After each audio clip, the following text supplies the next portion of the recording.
नमस्कार फ्रेंड्स, आपका मेरे चैनल भक्ति की शक्ति में स्वागत है। आज मैं आपको पितृपक्ष की एक कहानी सुनाने जा रही हूँ।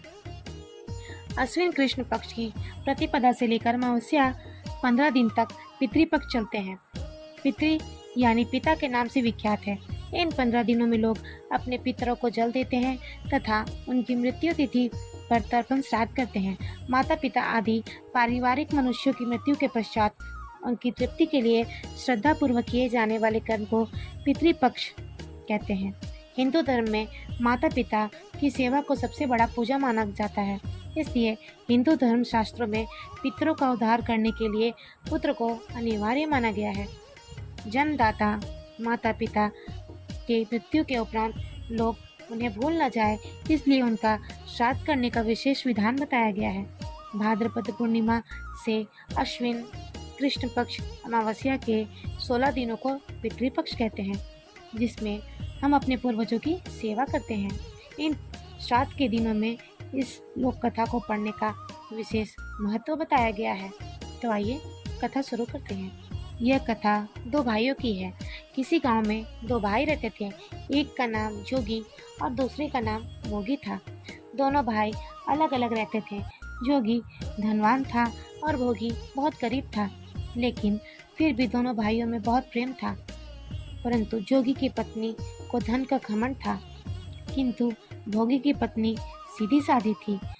एक बार की बात है, पितृपक्ष आने पर जोगी की पत्नी ने अपने पति से पितरों का श्राद्ध करने को कहा, तो जोगी ने इसे व्यर्थ का कार्य बताकर टालना चाहा, किंतु उसकी पत्नी समझती थी कि ऐसा नहीं करेंगे तो लोग बातें बनाएंगे।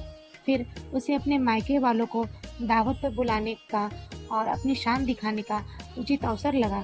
इसलिए उसने अपने पति से कहा, आप शायद मेरी परेशानी की वजह से ऐसा कह रहे हैं, किंतु इसमें मुझे कोई परेशानी नहीं होगी।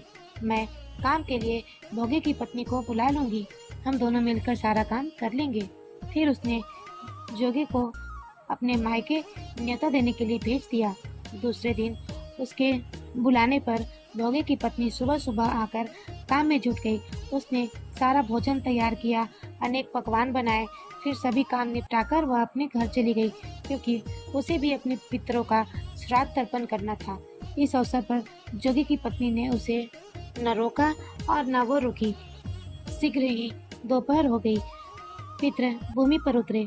जोगी और भोगी के पितर पहले जोगी के यहाँ गए तो उन्होंने देखा कि उसके ससुराल वाले वहाँ भोजन पर जुटे हुए हैं।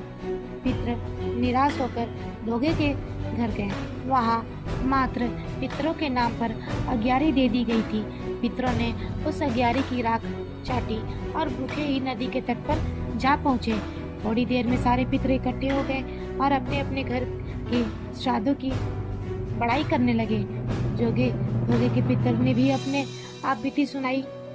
फिर सोचने लगे, अगर भोगी समर्थ होता तो शायद उन्हें भूखा न रहना पड़ता, मगर भोगी के घर में तो 2 जून की रोटी भी खाने को नहीं जुट पाती थी। यह सोचकर उन्हें भोगी पर दया आ गई।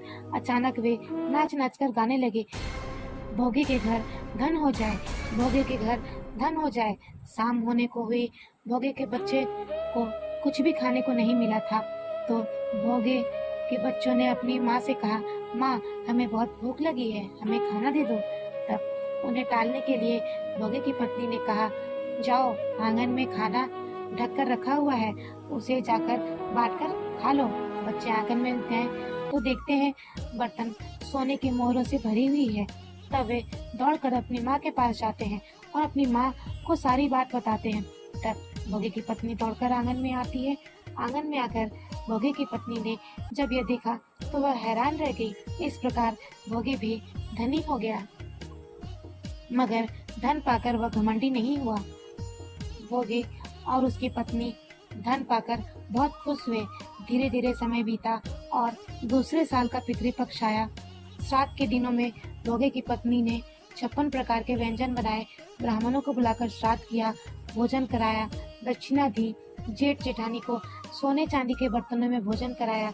इससे भोगे के पितर तृप्त हुए और भोगे की पत्नी को आशीर्वाद दिया। यह पितृ दिन थी। अगर आपको यह कहानी पसंद आई हो तो मेरे इस वीडियो को ज़्यादा से ज़्यादा शेयर करें और लाइक करें और मेरे चैनल को सब्सक्राइब करें। धन्यवाद।